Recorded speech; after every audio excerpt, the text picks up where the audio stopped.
Yo, guys, what is going on? A little third edition video of the day. Talking about really a fascinating game yesterday between the Vegas Raiders, John Gruden, and this team, and the Raiders against Tom Brady and the Tampa Bay Buccaneers. And Tom Brady, man, I mean, he looked poor at the end of last year. Second game with Tampa, I think they played the Bucs or the Chargers. It was their third game. He threw a pick six. They were down 24-7 in the end of the first half. Could have quit. Could have just said Tom is too old and this thing wasn't going to work out. Ever since then, they went to Denver and won. They found a way to get past the Chargers, and Tom Brady's looked fantastic this year. And Tom Brady has made Scotty Miller into a really, really good NFL wide receiver. He's made Tyler Johnson in year one look really solid, although I think Tyler Johnson is very good. Ronald Jones, Leonard Fournette. This offense is now peaking on all cylinders. You have Chris Godwin. You got to give Jason Light a lot of credit, and Bruce Arians and Todd Bowles. The defensive talent on this team, I think you have Edwards out there in the secondary with Antoine Winfield, with Carlton Davis. This is suddenly a really good secondary. The defensive line and Ndamukong Suh and the Bucs, it's a very good defensive line. But Tom Brady, I don't know why they would sign Antonio Brown. He is nothing but it's low reward and very high risk. All the questions after the game yesterday, instead of being about a triumphant, offensive, really good performance by Tom Brady and the Bucs, it is all about Antonio Brown. The sexual assault allegations, Antonio Brown and his troubles with sometimes the police being over his house. All the temper tantrums of him in Pittsburgh and in Oakland, where the Raiders gave Antonio Brown all this chance. It doesn't make sense on a team where you have Tyler Johnson, you have Scotty Miller, Godwin, Mike Evans, Cameron Brate, and the offense is just playing great. And it doesn't make any sense when you really have those awesome receivers, and the offense is good enough, I believe, to be able to win Super Bowls and championships. Now, if Antonio Brown is absolutely electric and he's really, really good on this team, and this team continues to play as well, I don't know why you would have an Antonio Brown there. Last year with the Patriots, now in hindsight, it makes great sense why Bill Belichick brought in Antonio Brown. It's because N'Keal Harry has looked like a first-round bust so far in his career. Because Edelman, because you're seeing how terrible that Patriots offense is, and for Tom Brady, for him to take a team like the Tampa Bay Buccaneers that have had zero success, an old or a franchise that is very young, a franchise that has no fan support pretty much, that has no money going into the Glazer family, a team in Tampa Bay that has just been a laughingstock of the league for the past 10 years, that again is a bottom feeder in terms of the money that the Bucs are making in terms of their franchise. For them to get Bruce Arians, and then for Arians to recruit Tom Brady, for Shaq Barrett and this defense to be this good, with Todd Bowles probably being the assistant of the year in the NFL for the defense that Todd Bowles has built. It's an attacking level defense. Byron Leftwich is going to get a head coaching job. I mean, Byron's done a sensational job being the offensive coordinator. Everybody talks about Eric Bieniemy. Not a lot of people talk about Byron Leftwich also getting that opportunity to be a head coach in this NFL. He's done a sensational job, Byron Leftwich, with Tom Brady. Even with Jameis, this offense was very good. So the Bucs are going to be a really good team, and they have a chance to win a championship. Now, let's talk about, and by the way, just seeing Tom Brady get away from Bill Belichick, Tom Brady was a huge part of why the Patriots won those Super Bowls. It wasn't just Coach Belichick. Now, Belichick's the greatest coach of all time, but Tom Brady, the greatest quarterback of all time, and still playing at an elite level this late into his career, and the arm strength and everything. He looks like he's 35. He is playing elite level football. He is in the MVP discussion. As crazy as that sounds, Tom Brady might be in the MVP discussion this year. And he's flat out balling. And I've had people compare Tom Brady going to the Wizards. I mean, the Wizards were never this good with Michael Jordan. Let's talk about Carr and Gruden. First off, I think Derek Carr's keeping this franchise afloat. It's been an incredible, it's kind of like Brady White of Memphis. You know, Brady White went to Memphis, and Brady White, he's a quarterback at Memphis, and he wasn't very good his first couple of years, but then as a senior, he then turned into a really good quarterback, almost like a Joe Burrow-like ascension for Derek Carr. Derek Carr wasn't good a couple of years ago when the team got housed by Nick Mullins and the 49ers, and they went like 4-12, and they had to pick in the top 5 in the draft. But Derek last year had some signature wins and moments, played great against the Lions, played great against the Chargers at home, had some big-level games and big-level wins. Went to England and played great against the Chicago Bears. Derek Carr this year has been pretty locked in and played really good ball. Derek Carr, let's look at all the games that this offense has played. They played really well against the Carolina Panthers. Henry Ruggs had that explosive catch. The offense looked awesome. Then in week 2, trying to think who they, I don't think they went to, no, they might have went 2-0. Played the Saints in week 2, won that game. Then they've had the Bills. The Bills was a loss. Patriots were a loss. They beat the Chiefs, and then the Bucs were a loss. So they've had a very tough schedule. But the defense with Paul Gunfer is really the problem. And you guys know that as Raiders fans. 3rd and 13, if you get the ball back, you have a chance to win. You're down by 4. And you give up a freaking screen pass for a first down against cover 2, that was infuriating. The pass interference, that was such a ticky-tack call, was glossed over by the announcing crew, but that was really the difference in the game as well. And then the red zone defense just letting up all those touchdowns, Scotty Miller just burning the defense. The secondary doesn't get any better. Everybody just gets hurt. I don't know if it's these guys are reckless with their bodies or the training and medical staff. Just so many guys are unhealthy. Everybody's getting hurt. Everybody's out for reasons. COVID, everybody getting hurt. The running game yesterday was terrible, but hey, the offensive line's all out. But this defense just doesn't get better. I mean, under Paul Gunfer, against Mahomes, they played a pretty good game, but Josh Allen whipped this defense up. Cam Newton still had a lot of success. This team can't get off the field on 3rd down, give way too much cushion to wide receivers. It's not an elite-level defense. It's been a terrible defense now for about 3 years. And Paul Gunfer, I don't know that this defense is doing anything special. I wouldn't fire him now, but if the Raiders can't make the playoffs, then Paul Gunfer probably, you really should consider a change.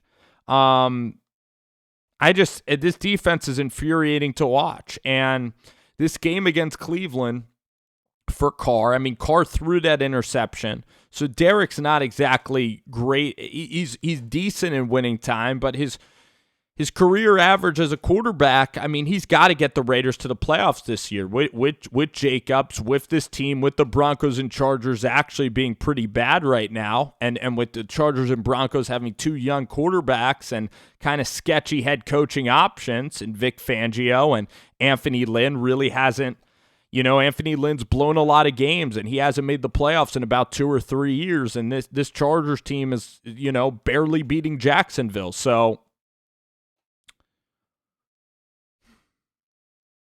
this Raiders team, this game against the Cleveland Browns, because this defense just got laughed off the field yesterday. And Derek's doing all he can. I mean, Derek's putting perfect throws to Nelson Aguilar, and Aguilar was an abject failure in Philadelphia, dropping passes. Couldn't play him in Philadelphia. He's looked really good. You have Henry Ruggs, who's very young. Darren Waller's elite now with Derek Carr at the quarterback position. Jason Witten's getting involved. John Gruden's calling good offensive plays. This Derek Carr is really taking deep shots. I love what I see from Carr. Even when they're incomplete, Derek's taking deep shots down the field. He's being aggressive. Derek is stepping up this year, playing good football. It's just, can this defense really step up? The pass rush, can Crosby start to get some sacks? Can this team get into the quarterback, and can this team finish and get sacks? That's what I want to know. And then Mike Mayock, he did draft Lynn Bowden. He drafted Tanner Muse. I mean, these are 2 projects. Lynn Bowden is gone from this team. This team needed some linebacker help. This team needed some secondary help in the third round. You had all those draft picks. So this defense just flat out needs to improve. I like Kwiatkowski. I like that signing.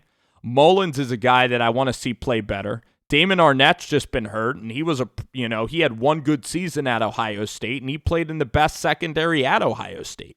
So was Damon Arnett going to end up being a good pick? Because Garyon Conley, I don't think he's a good pick at all. So you're starting Jeff Heath. The secondary is just really thin. Who knows about Jonathan Abram? I mean, do you even see him on the I guess he's playing. He could be hurt. No idea. Horrible luck with Jonathan Abram. Khalil Farrell, he's playing hard, but Khalil Farrell's playing pretty good. I mean, this defense is just, every time you watch it, it's just, the defense is just such a weakness. It's such a glaring weakness. And when are you going to wait for your defense to, or are you going to keep wasting prime Josh Jacobs and prime Derek Carr years on just a horrible defense? And that was the game yesterday. They allowed, and then the game snowballed. The interception fell apart. I mean, they didn't get blown out. This was a close game. But again, the team just doesn't know consistently how to win these really close games. And against Cleveland, with Baker Mayfield, the Browns' defense is not very good. It is going to be epic between Carr and Baker Mayfield because Baker's at peak of powers right now. And Derek Carr and the Raiders are resilient. It is going to be a fascinating game. If the Raiders can run the football, they're going to beat the Cleveland Browns and be 4-3. And you'll kind of forget about this game against the Tampa Bay Bucs. It is going to be flat out phenomenal. It is going to be interesting to watch that game. Raiders going to Cleveland to play Baker Mayfield. This Raiders team, I mean, this is a very interesting team. They're on a good trajectory. They're beating elite level teams. They have a very difficult schedule. I mean, losing to Belichick, losing to Brady, and losing to Josh Allen in Buffalo, there's really not a lot of harm in that. At the same time, this defense under Paul Gunfer is towards the bottom of the league every year, and they get lit up in the passing game. And they let up 3rd and 13s like it's going out of style. They let up all types of long 3rd downs. This team just gets beat badly in the red zone every single game. This team's always playing from behind because their defense is getting lit up by Josh Allen, by all of these elite-level quarterbacks. And if you're going to win big and if you're going to be a team that wins in the playoffs, you got to find a way to at least bother some of the really good quarterbacks in the National Football League. So next week, Baker Mayfield's going to probably put up really big numbers. The Browns are feeling good about themselves. Now, the Browns are also, maybe the Browns will feel a little satisfied. Maybe they'll take the foot off the gas because of how incredible that win was for Cleveland to beat the Bengals. And that's almost an oxymoron saying how incredible that win was. But for Baker to throw 5 touchdowns, the Browns are going to go to practice with some momentum, feeling good. The Raiders are going to feel a little bit dejected, but I think the Raiders will feel motivated knowing that they had the Bucs down 4. I think this team is mature enough to go back to work and find a way to get out to Cleveland next week and play a pretty good game. I think it is going to come down to one of the last possessions of the game. And if the Raiders can run the ball, I think next week is a great benchmark for Derek Carr to see if this offense can find ways to beat Baker Mayfield and the Cleveland Browns. I think that this game is going to be a tremendous, tremendous game between the Raiders and the Browns. And the Raiders need this. The Browns are at 5-2. The Browns have a good record. But the Browns also have a bye after this week, so it is a really tough game to predict. I think that Oakland is going to be a little more desperate than the Cleveland Browns. It's just tough. Baker Mayfield's feeling it right now. It is not going to be easy to go to Cleveland and win next week. I think the Raiders are up to the task. I've seen the Raiders rise to the occasion. Can Derek do it on the road? I think it is going to come down the car because this defense and Paul Gunfer isn't helping you out. It's going to be, can Derek be the guy to go to Cleveland and find a way to win? I think he's going to play well. I think this offense is going to play really well. I think the defense, again, is going to get lit up by Baker Mayfield. It's going to be a dogfight to finish that game. It is going to be an absolute war between the Browns and the Raiders. I think it could be a shootout next week.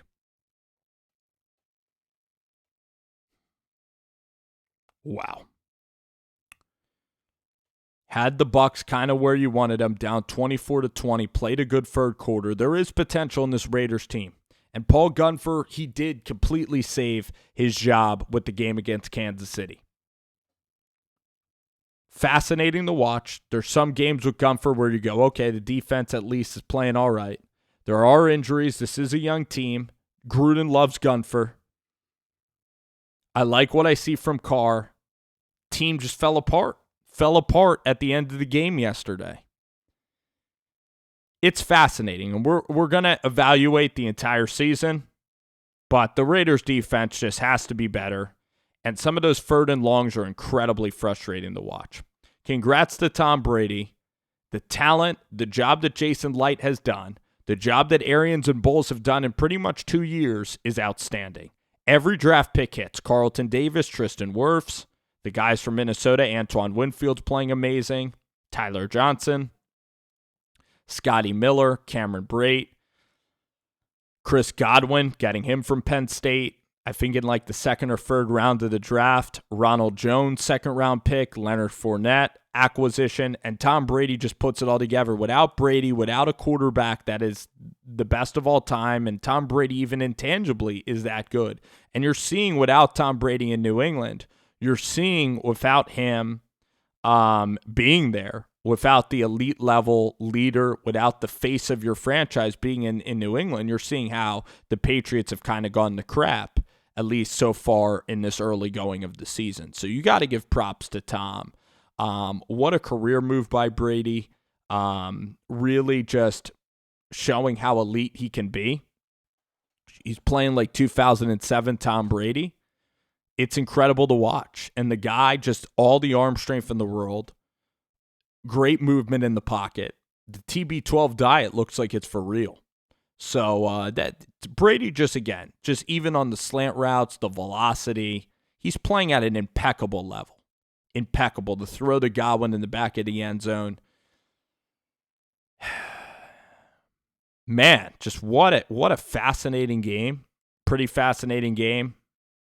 And the Raiders and this defensive conundrum with Paul Gunfer is really going to be a storyline that is going to be just fascinating to see this unfold, especially them going to Cleveland next week. That is going to be a must-see football game.